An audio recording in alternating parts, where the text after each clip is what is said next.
Doing this to me? Who do you think you are, you piece of plastic shit? Oh! Screw you! When it comes to defining a GTA character, a lot of interesting traits come to mind. If you're controlling them, you generally want someone interesting who retains the GTA antagonistic feel, while still remaining somewhat likable. However, the side characters are a completely different story. Interesting and likable are still good qualities to have, but the entertainment value they provide no doubt led them to becoming some of the most memorable characters in gaming history. This could be no doubt due to the abundance of celebrity voices like Danny Trejo, Burt Reynolds, and fucking Samuel L. Jackson, and in a way I kinda wish they'd go back to that mindset, opposed to the more unknown voices of the modern games. I guess they thought that made it more realistic, which makes no sense. But that's not to say the voice actors have to be A-list stars, it just tends to be a quality a lot of the best side characters have. That being said, a good majority of this list will consist of the 3D era, because unfortunately, that's just the way it is. If I was to rank the playable characters, which I no doubt will do, I guarantee that would not be the case, because from them, I want something a bit different. But just to clarify, by side characters, I mean anyone who you can't play as. I know Tony, Vic, and Johnny appear as playable and non-playable, but Tony is the only one to really do anything apart from being in one cutscene. And he's way less cool when he's not playable. If he had his Liberty City Stories persona, then he might be a contender. But I think it's fair to say that that version of Tony wouldn't have made a great lead, and the change is definitely justified. Aside from that, I do not like characters changing personality for no apparent reason. Therefore, someone like Donald Love, who I personally liked in GTA 3, will definitely not make the cut, as his Liberty City Stories counterpart is a complete fucking idiot for no apparent reason. Anyway, I think you know what I consider to be quality by now, so let's count down the top 10 best GTA side characters. Look, Holmes, I love your sister. I honor her. She's my girl for life. This is why I stopped you from being skinned just then. We kick things off with someone who, oddly enough, isn't particularly funny or even that entertaining, thus being the reason he's number 10. But what Caesar does provide is the somewhat of a voice of reason in the chaotic game that is San Andreas. Holmes, take it easy. At least we're alive. He's introduced as the love interest to Kendall, CJ's sister, in which CJ doesn't take a liking to him. I know, it's aged badly. But he does come around after a pretty well-written conversation, in which they become friends and essentially remain that way. He's there throughout most of the game, usually keeps a calm head apart from one moment. Too bad we can't involve the police. Cause then we could pop her crazy bitch tires and bang her crazy bitch ass in jail for being a danger to my sanity! And eventually proposes to Kendall, ending off their story quite nicely. The only downside is we don't actually get to see this, and there is a moment when CJ's forced to lie to Caesar and it never really gets brought up. Still, he does have a lot of memorable moments, and his character is definitely not wasted. Where'd you get that? Same place above my pants, Holmes. This is America. He may not be the most entertaining, but he's definitely one of the most likable, and in the end, it just makes the list. Ah, you a maniac, S.A.? Bill, run! Run!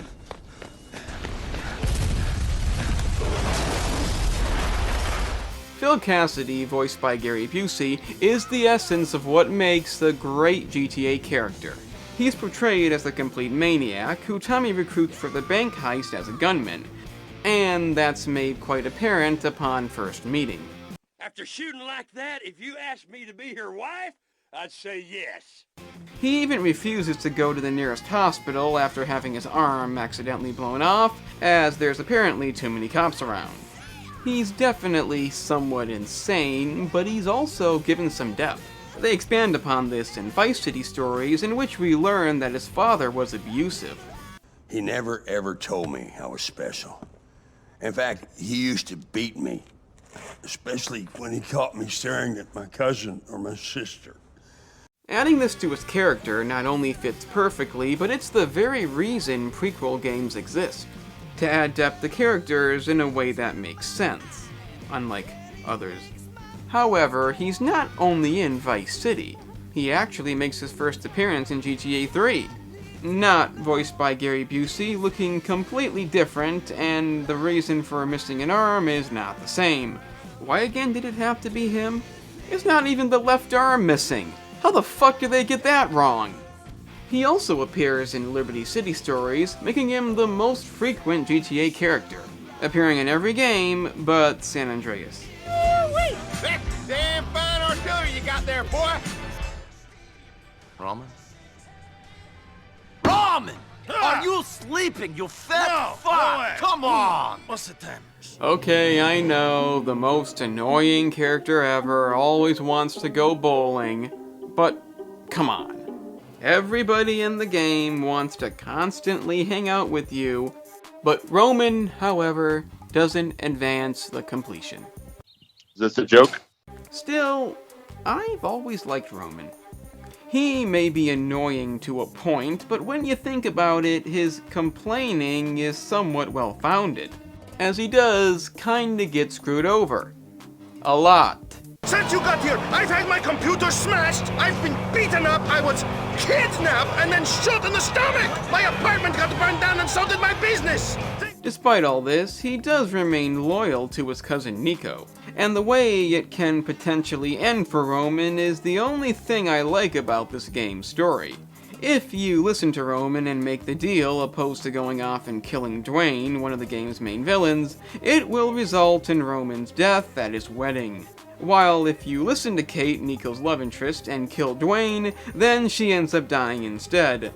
It's a devastating moment of cruel irony regardless, but let's face it, you kinda knew Roman a bit better.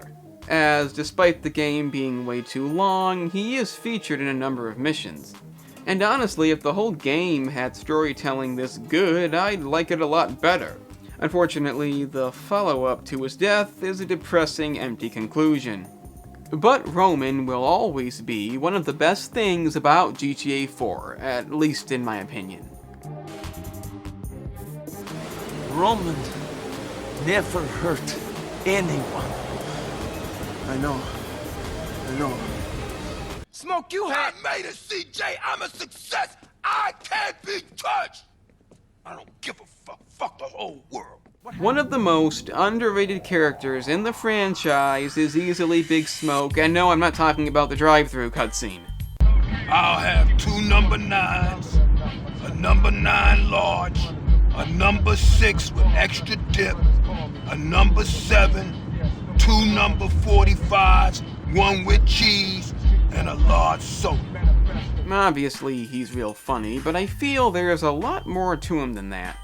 During the early part of the game, he's mainly one of your homies, along with your brother Sweet and asshole friend Ryder. However, there's something off about the fact that he moved out of Grove Street and the corrupt cops are commonly seen during the cutscenes. This would be suspicious, but considering the fact that the cops tend to do that anyway, it can be explained away pretty easily.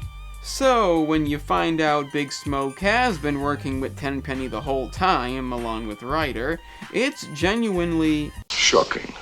to realize everything he's been saying to this point was fake and he really just wanted money and power. Not to mention, considering that's a green saber, it implies he had something to do with CJ's mom's death. However, I don't know if that's confirmed. Fun fact, a lot of dialogue was actually cut as it made his portrayal way too obvious.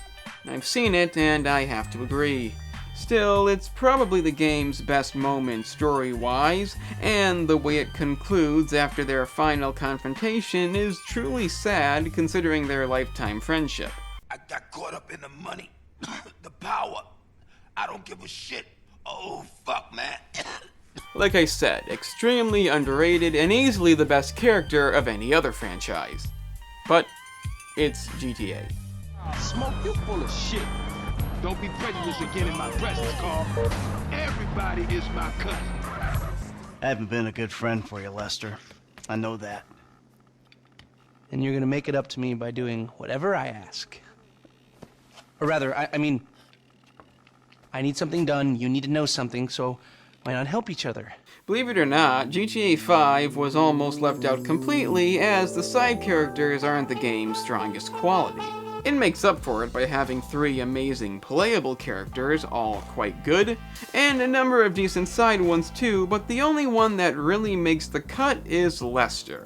He was a former member of Michael's heist crew who wouldn't participate in the bank heist of North Yankton, as he felt it was a bad idea.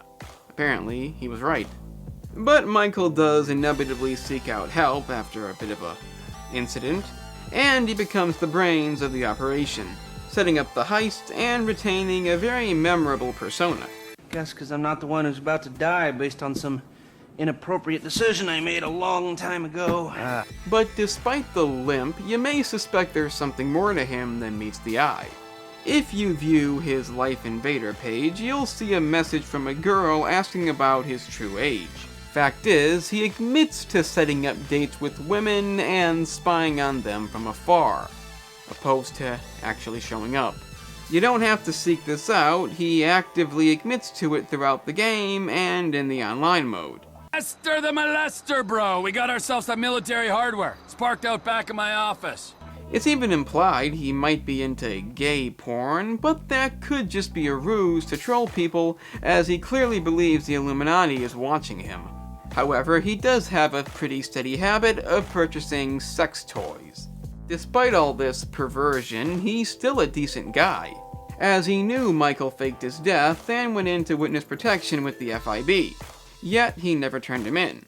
So yeah, he may have a dark past, a bit on the perversive side, but he is also quite important to the game's plot and the online mode's plot, along with being one of the game's most unique and interesting characters. And that, my friends, is what GTA is all about. Suck on that, Merryweather, Don Percival, Devin Weston, all the rest of you Illuminati sons of bitches, suck on my fatty! You have been a busy boy, but you haven't learned. I'm not to be trusted. Kill the idiot! So yeah, GTA 3 isn't going to be represented too well here, but this is the closest we're going to get. Catalina is once again everything a GTA character should be. Or in this case, the game's antagonist, as the first thing she does is shoot Claude and leave him for dead, showing off that her main character trait in the game is being psychotic. Choice, baby. You always got a choice, you dumb bastard. Luckily, despite GTA 3 basically having no plot, Catalina does appear enough times throughout the game to make the final showdown suspenseful. And again, it fits into the game's tone perfectly. However, she also appears in San Andreas as well, as we learn she's actually Caesar's cousin. This leads to a date/store robbery mission strand, in which, depending on the order you do them, you can potentially learn some interesting things about her past. Like a big fat brat that eats chocolates while his father gives nothing to his stepdaughter but stale bread. What? Where'd that come from? Enough! I'm not speaking to you anymore. What I appreciate about this is that it makes sense. It's not randomly thrown in, it actually gives her context explaining why she turned out the way she did. I'd even argue it should have been more apparent. Big! Catalina, is that you again? If anything, it goes to show that Rockstar should definitely consider more female characters. It just makes sense. I will. Fine. Okay. Go. I ain't gonna miss you. Goodbye. I could be your stick-up man. Stick 'em up. Stick 'em up. You ain't a stick-up, man. You're an idiot. Now get yourself a drink and shut up. Okay, this one's kinda difficult because there's not really a lot of reasons for Rosenberg's position. He's just really damn funny. Based on a character from Carlito's Way, Ken Rosenberg plays the role of Tommy's lawyer. And from the moment he appears on screen, he perfectly sums up the game's 80s feel. My head out of the gutter for one freaking second and fate shovels shit in my face. He's afraid of just about everything, says the most random shit, and is constantly being told to shut the hell up. He does a great job getting you into the game's mood, and appears several times throughout with the same great dialogue. Aren't you forgetting somebody? Somebody who helped you to no end in this town? Somebody Ken, that's right. Ken here, he washes the money for us, and he keeps the drinks on ice. Like I said, he's so fucking memorable. The conclusion with him and Tommy is easily one of the best endings in gaming history, and definitely in GTA. However, he does also appear in San Andreas like the previous character, and behaves the exact same way. Oh, fuck, I'm screwed. I'm fucking screwed. What the fuck am I gonna do? Shit!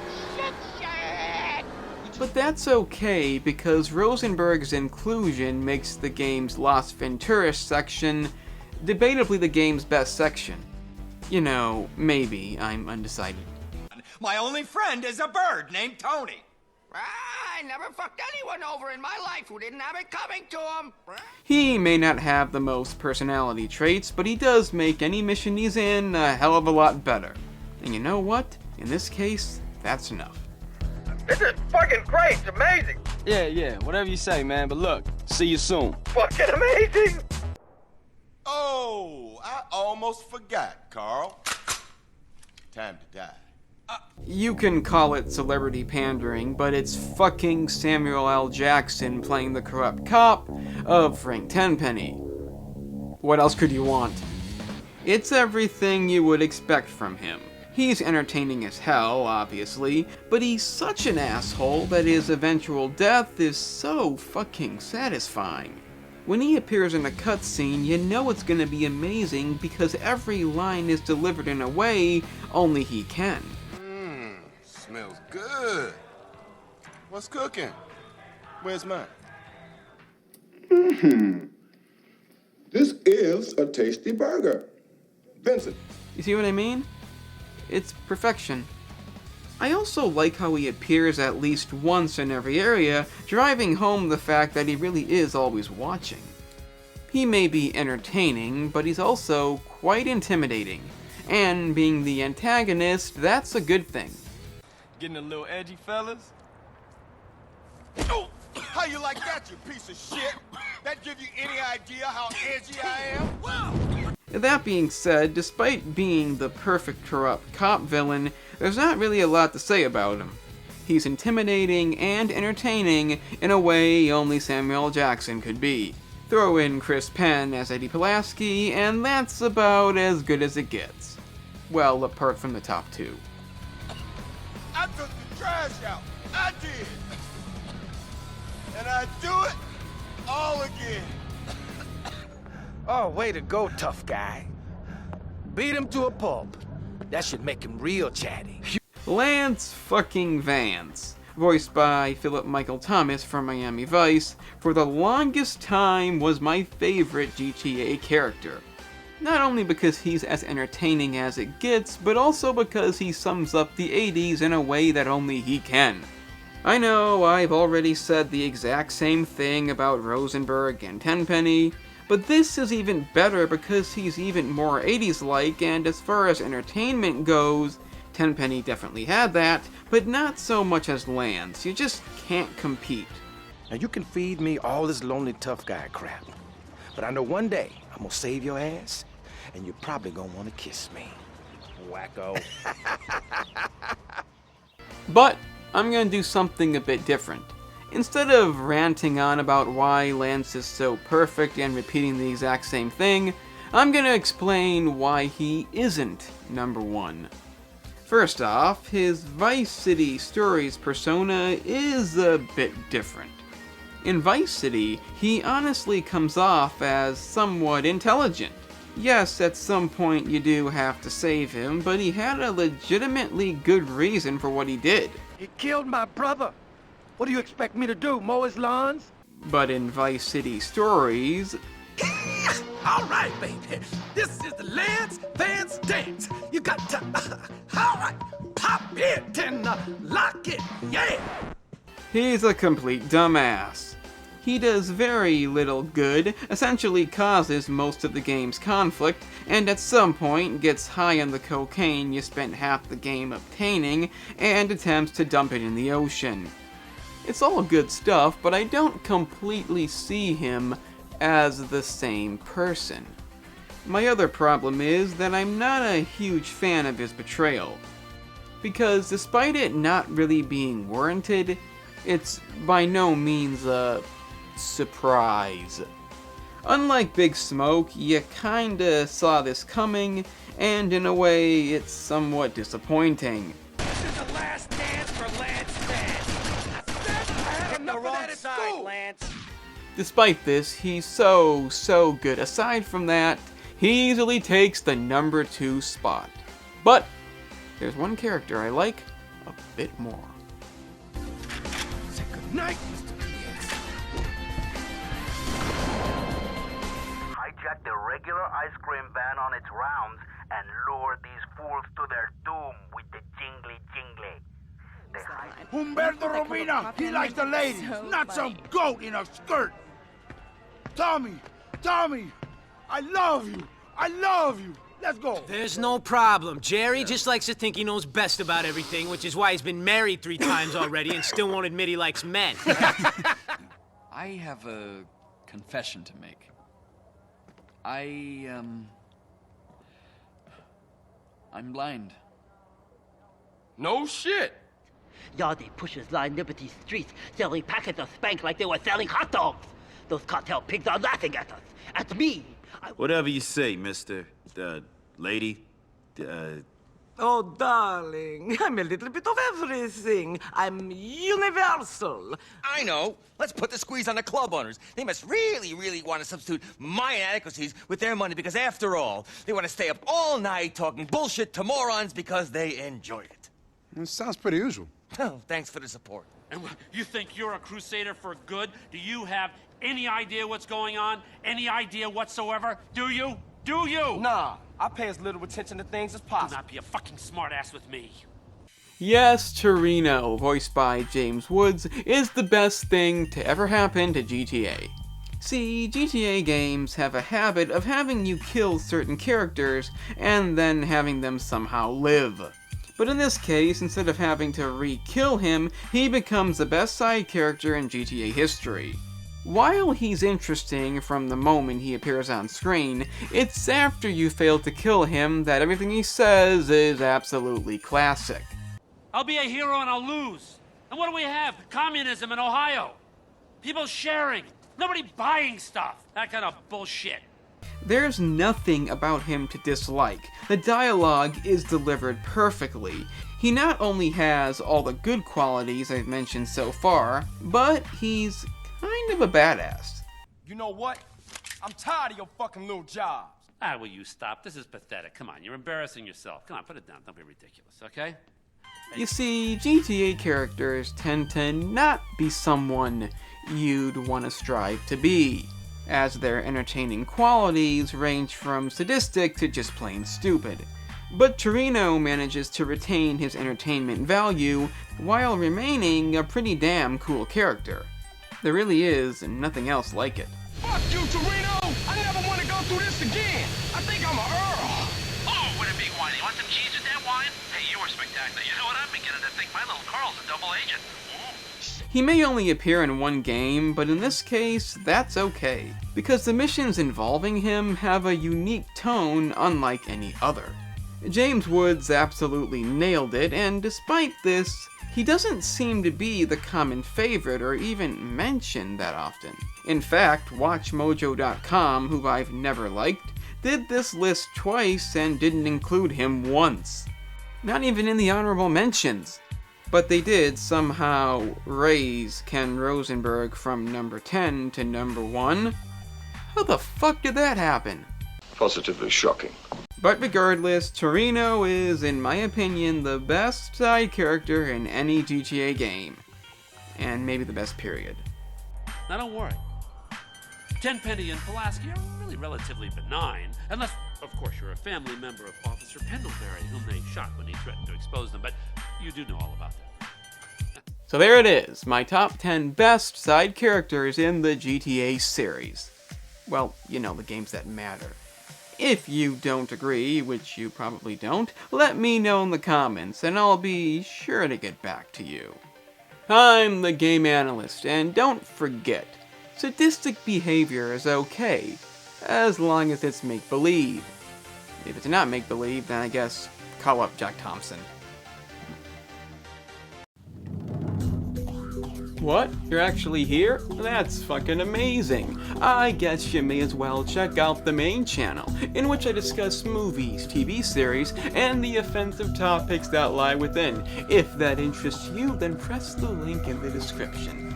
It's right there.